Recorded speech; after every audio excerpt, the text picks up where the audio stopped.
Hey there, everybody. Today we've got a special treat. We've got Andy here from Penhale Bicycles, and we're going to talk about this bike he's developing and just generally the whole process of what it takes to bring a bike to market. So Andy, thanks for visiting the studio. My pleasure. I'm glad I could make it. So give us a quick history of Penhale. When did it start and why? I've been in the bike industry for way too long. Bike shops when I was in the mid-80s. And I've always loved adventure. And I've gone through working for companies who, you know, our sole focus was on race and performance. And then we still made other bikes, but they were still biased what I felt was the wrong way. Right. And then 7 years ago, I got laid off from one of the companies I was at. Sorry, longer than that. 14 years ago, got laid off from a company I was working at, and I basically went, I'm going to make, you know, bikes that I like. So once I'd left there, I started on Penhale. I dug into that for a good 6 months to a year, launched a couple of bikes.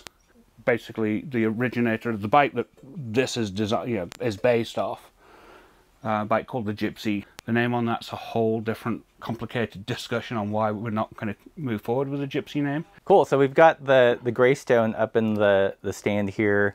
Tell us about it. What's the wheel size, and you know, what were some of the kind of design considerations?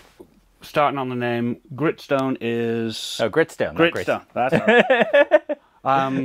Gritstone is like a northern English, like it's a hard sandstone, which all the climbers and the hikers and the mountain bikers love because it's an all-weather surface and it's really hard.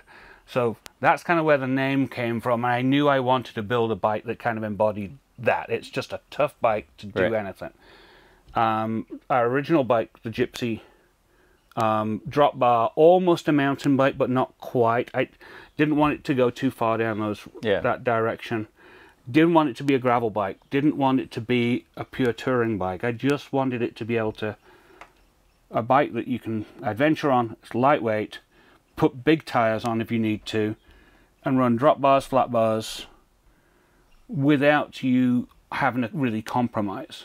The important thing about it was 700C on the bigger frame sizes are extra smaller, and small sizes are going to move to 650. The new frames are all going to be boost sizing. This is the first prototype, and it's regular 142, 100.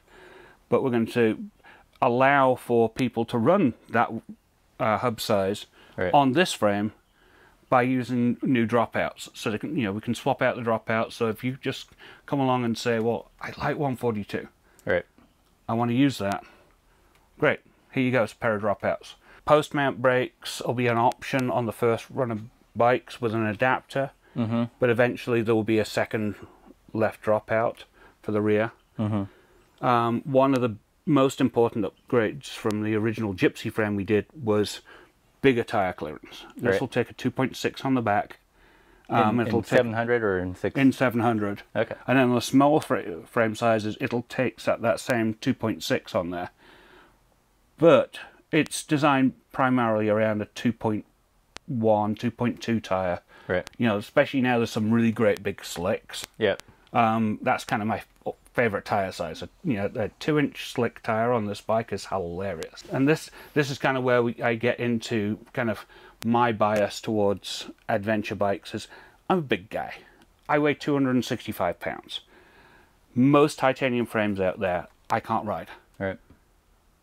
You know, it's like even, you know, your average 200-pound bike packing guy can't ride that bike because 200 pounds plus 25 pounds of bike plus luggage, and all of a sudden you're up that 230, 240 pound weight limit. Right. So I designed a fork and a frame that'll take it, that'll allow someone who is larger like me.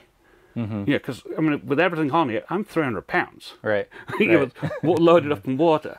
You know, and this will, you know, there's nobody else really making a bike that'll put up with the abuse of a larger rider. Yeah. So this is the frame and fork are titanium. Like, how did you? Is it just like thicker wall diameters or bigger tubing? How do you make up for the weight? So the primary thing was on the down tube. It's a custom butted down tube. So larger diameter than most brands are going with. I mean, you've probably seen most are running around 35 to 37 millimeters. This is like 42 millimeter down tube. Okay. It's really, it doesn't add much to the weight. It just adds a lot to the strength. Right. And then it's butted to this kind of length. Okay. Whereas most, they're butted to here. Yeah. But of course, because I'm having all the ports on here, yeah, I had them butt the tubes down to this section. Yeah. On the smaller frames, someone who's 5 foot tall, I'm probably not going to have to, you know, not going to go that direction.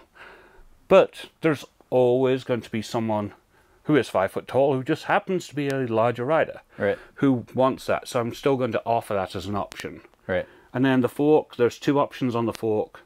My fork, which will take a 2.8 tire, a 700 by 2.8 or a 650 by 2.8 on the smaller ones, or a Wren Beefcake fork. And the Wren Beefcake slows it down a little bit. It lightens it up a bit because their forks are about £1/4 pound lighter than this fork. But most of it is, you know, if you want, you know, carbon fork, save a little bit of weight, slow the bike down maybe, and, you know, run like a super fat tire on there. Right. That's an option as well. Tie frame, tie fork. It's Yep. got all the mounts. Extra butting for, you know, heavier riders or when you're Yep. riding with gear. Let's talk about the geometry a little bit. Where did you land in terms of like chainstay length and the trail and head tube angle and all that stuff? So dropouts on the back, I designed those so, you know, we can go up to like 455 millimeters is kind of that perfect kind of balance. But, you know, a lot of times people want to slam everything forward or all the way back. Eastern Oregon, for instance, you know, like these big, long, horrible gravel roads. Right. You want to put the biggest tire you can in there. And, you know, on the original setup, I actually had like an extra inch on the chainstays on another prototype. That's glorious for that kind of riding because Yeah. you're so right between the wheels. Right. You've still got quite a nice handling front end because of the head angle in the trail. But it just meant you were just, the bike just tracks, you know. Right. Take your hands off the bars at 20 miles an hour going down like a fairly chunky gravel road. Yeah. So 455 on the long end. What's it like if it's slammed forward? It's 435, 455. Okay. Is the adjustment. And then on the front end, 70.5 head angle on the bigger frame sizes. On the smaller frames with the 650, still working on those. The problem is, everybody in the bike industry designs something around a guy who's this tall, Right. who weighs 180 pounds and used to race. And, you know, I'm not like that, you're not like that. So I kind of threw away a bunch of the ideas I had on the very smallest frame sizes. Yeah. And I've just been hanging out with people who would fit that and what compromises have been made and what we want to avoid on Right. this. So the extra small right now and the small will have those smaller wheel sizes, so I don't have to compromise. On the front, so the bigger frames are all 75 millimeter trail. Okay. So it's fun. It's on But- a little bit. It's higher than like an endurance road bike, but it's not like, you know, 104 like a mountain bike. or Yeah, something. and that's the thing, especially once you, I mean, that's with a 2-inch tire. Okay. If you want to go, if you put a 2.4 in there, all of a sudden it's pushing up to 80 millimeters. Yeah. And the nice thing is there, you know, especially if you're running a knobbier tire, and, you know, fairly wide drop bars, you don't want to, I mean, my philosophy is if you get too slow, it's just not a fun ride because you're trying to, you're dragging this fairly chunky tire through corners, Right. you know, especially once you're on fairly smooth single track, and it just feels weighty. Right. But because the bike's fairly balanced, a fairly low bottom bracket, so it's 75 millimeter drop bottom bracket, means that, you know, it's fun without being, you know, it's still giving you that, if you're doing the Tour Divide, not racing it because we don't race, but if you're doing the Tour Divide and you just happen to be out at like 10 o'clock at night, you can't see anything, Right. you can, don't drift off to sleep, but if you did, the bike wouldn't be fighting you. Right. It's a tool to do a job, and so you don't want to have to work against it, and that's kind of, Yeah. you know, thought on this and, you know, all of the other things that we've got coming out. So this is prototype. How much longer till you get a production? We are right now aiming at start the pre-sale middle of September, end of September. Yep. And then first bikes, well, first frames and forks will be here like January 1st. Okay. So it's really kind of a short time frame. I've had this now for a few months. I've not had a lot of miles on it because of various broken body issues. But it's like everybody who I've shown this to and who's taken a spin on it likes it. The downside, obviously, is me being the tall guy and I get a prototype that fits me. Right. Not many people can ride it, but everyone's been happy with it. We just got to finalize a couple of smaller details, little bits on cable routing, which is one of the fun bits on this bike, because a lot of people hate internal cable routing, and I will hold my hand up and say, So how do you make it easier? I guess is it somehow like sleeved on the inside, or is it?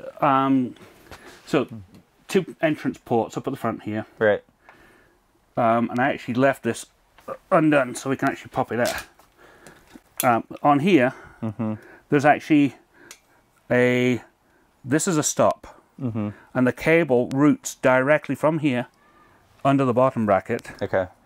And under the bottom bracket there is a 3D printed titanium guide, which is on the outside of the bottom bracket shell. So there's a little port there, and then that cable runs inside a nylon sleeve all the way to here, which is a stop. Oh, okay. So you have So it's not housing all the way here. Nope, it's no actually, housing at all. Yeah. Just a nylon sleeve. Yeah. And then hydraulic routing, same thing. It's a bit of a headache, normally, because you can't just pull this out. Right. But if you needed to change this caliper and you didn't have this sleeve on there, that would actually go inside the port quite easily. You could pull it all the way through. Okay. Because I have one bike with internal routing, and it's housing all the way through, and it's such a pain in the butt, because it's like 100%. I can totally see where like a cable would be a lot easier to guide and capture or something and just maneuver through the frame. Yeah, and the only bikes as we move forward that'll have internal routing will be the titanium frames. The steel frames, no.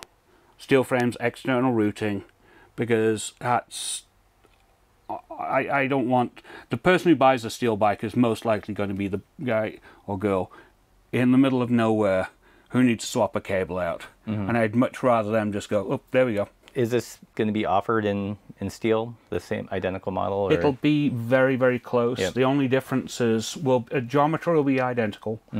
Dropouts may be slightly different purely because of a change in material. But I'd like to still keep the same inserts. I'm almost done with the drawings for that. But then it'll have a 44mm head tube that allows a few different options for fork. If someone wanted to start, their own bike brand, like what kind of quantities of frame minimums do you have to order?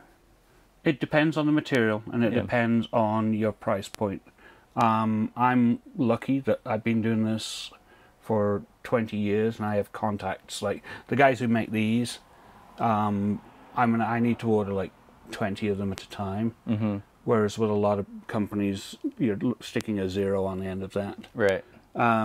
The way of starting a bicycle brand is obviously once you've got the idea and you know the direction that you want to go, is knowing the right people in Asia or even in the United States to help you to move forward.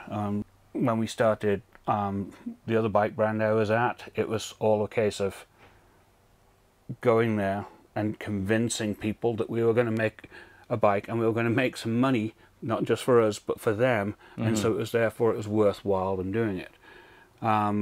It's a lot easier to make a frame company because typically minimums are a lot lower, and you can walk into a factory and typically in Asia and go, this is what we want.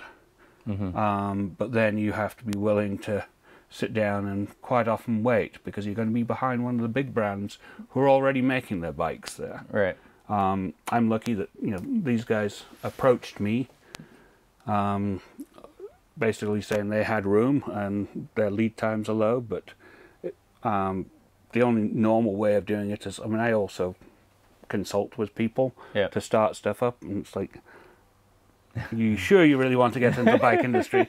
You do know there are, you could sell real estate and make more money, Right. and then just ride your bikes on the weekend. But Yeah. quite often, I mean, I've done it recently for a couple of people. It's like they come to me and I put them in touch with the right people. The big headache has been not being able to go to Asia for the last 2.5 years. Right. I'm slated to go there next month if they will allow me to get a visa to get to Taiwan. Yeah. Because we have a big meeting. But yeah. So have you been doing most of the stuff via email and Zoom calls, or? Email, Zoom calls, and the only way that works is because the people I'm working with, they're like family. They are a family frame builder. Right. I know like 3 or 4 of the welders. I was with the wedding of one of the welders. You know, so I can get away with doing that because I trust them. Right. But right. you know, if you are just going to start, okay, I want to make a nice steel frame, right, and I want to make it in Asia, that's about as far as you're going to get. Right. Because you know they don't know you from Adam. It's like they go, yeah, well, what are you going to prove for us? Right. Right. Cool. Well, thanks, Andy, for bringing the Gritstone by to the studio. Again, you said the pre-sale opens up September? Mid to late September. Mid to late September. If you guys are interested in this bike, I'll put the link in the description below. If you like this content, like, share, subscribe, all that good stuff. And as always, keep the salt side down.